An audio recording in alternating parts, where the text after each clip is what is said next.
ब्रेकनंतर एक महत्त्वाची बातमी। काँग्रेस आणि एमआयएम सोबत युती होऊच शकत नाही। अकोट नगरपालिकेतील भाजप एमआयएम युतीवर मुख्यमंत्री फडणवीस यांनी हे वक्तव्य केलंय। स्थानिक पातळीवरही ही युती चुकीचीच, ज्यांनी युती केली असेल त्यांच्यावर कारवाई होईल। भाजप एमआयएम युतीवर मुख्यमंत्री फडणवीसांनी हे वक्तव्य केलंय।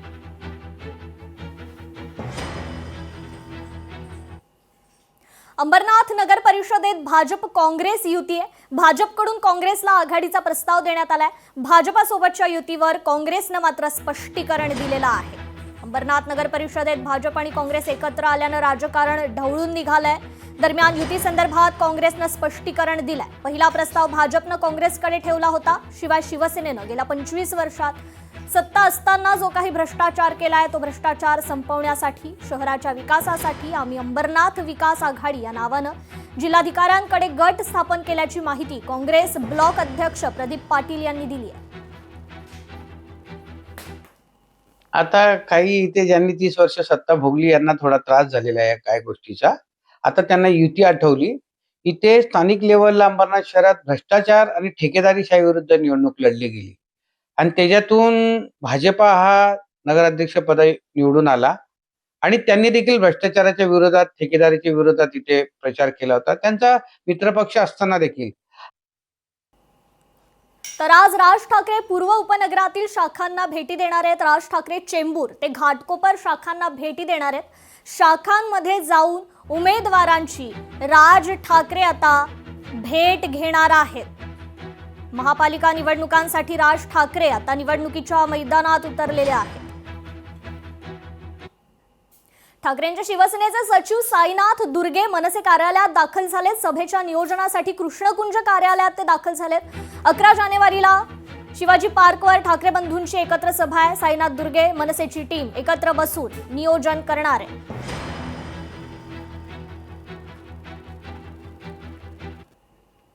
तर पुणे महापालिकेच्या प्रचारासाठी अजित पवार मैदानात उतरलेत। उपमुख्यमंत्री अजित पवारांचा रोड शो आहे। रोड शो मध्ये मोठ्या संख्येने पदाधिकारी कार्यकर्ते सहभागी झाल्याचं पाहायला मिळालं। दरम्यान या रोड शोचा आढावा घेतलाय आमचे लोकशाहीचे प्रतिनिधी अमोल धर्माधिकारी यांनी।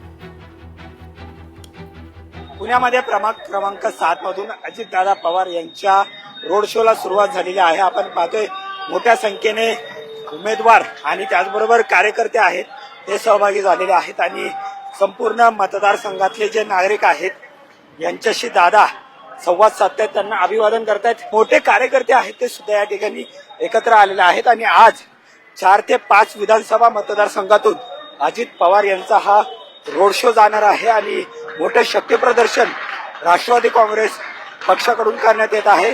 खरं तर भाजप विरुद्ध राष्ट्रवादी अशी ही मुख्य लढत सध्या तरी आपल्याला या निवडणुकीमध्ये पाहायला मिळते आणि त्यामुळे पुणे महानगरपालिका काबीज करण्यासाठी अजित पवारांनी मोठी शक्ती आणि मोठी ताकद आहे ती पणाला लावल्याचं या ठिकाणी दिसून येतं आणि मोठ्या संख्येने कार्यकर्ते आहेत ते सुद्धा या रोड शो मध्ये सहभागी झालेले आहेत।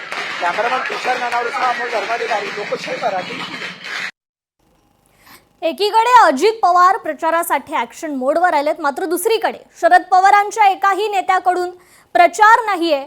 त्यामुळे पुण्यात राजकीय चर्चांना उधाण आलेलं आहे। अजित पवार मैदानात उतरलेत, मात्र सुप्रिया सुळे कुठेतरी गायब आहेत। दोन्ही राष्ट्रवादी एकत्र आहे, मात्र दुरावा कायम आहे का असा सवाल या निमित्तानं उपस्थित होतोय।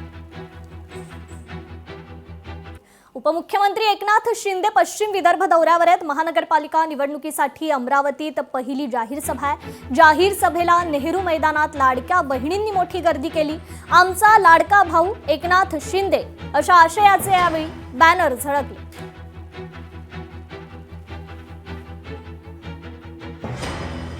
तर उपमुख्यमंत्री एकनाथ शिंदे हे विदर्भ दौऱ्यावर आहेत। अमरावतीत त्यांची पहिली जाहीर सभा झाली। जाहीर सभेला लाडक्या बहिणींनी मोठ्या प्रमाणात गर्दी केल्याचं पाहायला मिळालं। तर तिकडे चंद्रपुरात मंत्री बावनकुळेंची प्रचार सभा पार पडली आहे। बावनकुळेंच्या सभेत बंडखोर उमेदवारांचा गोंधळ पाहायला मिळाला। बावनकुळेंच्या भाषणावेळीच उमेदवार चक्क मंचावर चढला। उमेदवाराला बाहेर नेऊन मारहाण झाल्याची देखील माहिती आहे।